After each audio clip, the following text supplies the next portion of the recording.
Tensions continue to rise over the deaths reportedly caused by law enforcement action against PTI marchers, with both the government and opposition party locked in a battle of claims and counterclaims. On Wednesday, following PTI's retreat from Islamabad's Blue area the previous night, party leaders alleged that several supporters had died due to firing by security personnel. PTI Secretary General Salman Akram Raja claimed that around 20 party supporters had lost their lives, though other sources within the party put the number at 6. दोस्तों, बच्चों, मैं सलमान अकरम राजा आपसे आज बहुत गमगीन दिल से मुखातिब हूँ।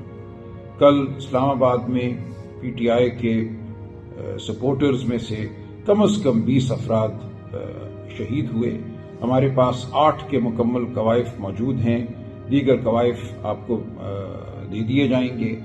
आज हालत ये है कि इस सदमे के बाद, इस कत्ल गारत, इस मैसेकर के बाद इस्लामाबाद में रिकॉर्ड की तलफी की जा रही है। अस्पतालों को कहा जा रहा है कि लवाहिकीन को उनके प्यारों का रिकॉर्ड ना दें। जो अस्पतालों में जिन्होंने दम तोड़ा, जो लोग जख्म खुर्दा हालत में अस्पतालों में आए, उनका रिकॉर्ड जो है वो तल्फ किया जा रहा है। Meanwhile, unconfirmed reports circulating on social media and echoed by leaders like Sardar Latif Khosa suggested that the death toll might be much higher. 278 लोग इन्होंने सीधे गोलियां मार के शहीद किए, सीनों में गोलियां लगी।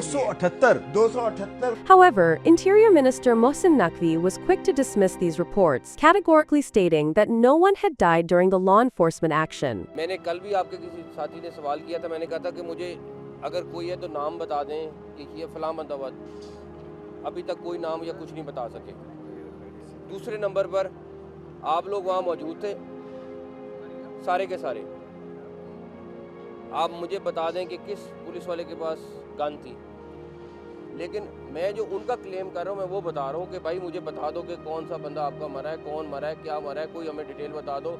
आपके हर कैमरे में, हर मोबाइल में उस टाइम फुटेज बना रहे थे, कहीं एक फायरिंग की फुटेज बता दो, कुछ तो बता दो। Typically, after major incidents like terrorist attacks or natural disasters, health authorities release official lists detailing the number of dead and injured. But in this case, no such lists have been issued, leaving much of the information circulating on social media unverified and based on anonymous reports. Media outlets, including Dawn, contacted hospital officials who usually release such figures, but none were willing to provide official comments on the record. Hospitals in the capital typically set up information centers to update the public on casualties, but in this case, hospital administrations have remained silent. A list circulating on social media, reportedly from Islamabad's Polyclinic Hospital, claimed that 2 people had died and several others were injured. The hospital, however, denied these claims, stating that no such list had been issued and the circulating reports were fake. A senior doctor who spoke to Dawn privately expressed concern over the lack of official information, noting that in past incidents, health ministries and hospitals would provide clear details on casualties. He criticized the health ministry for not releasing the details of those injured or killed during the protest. Meanwhile, 4 of the men said to have died in the crackdown were laid to rest on Wednesday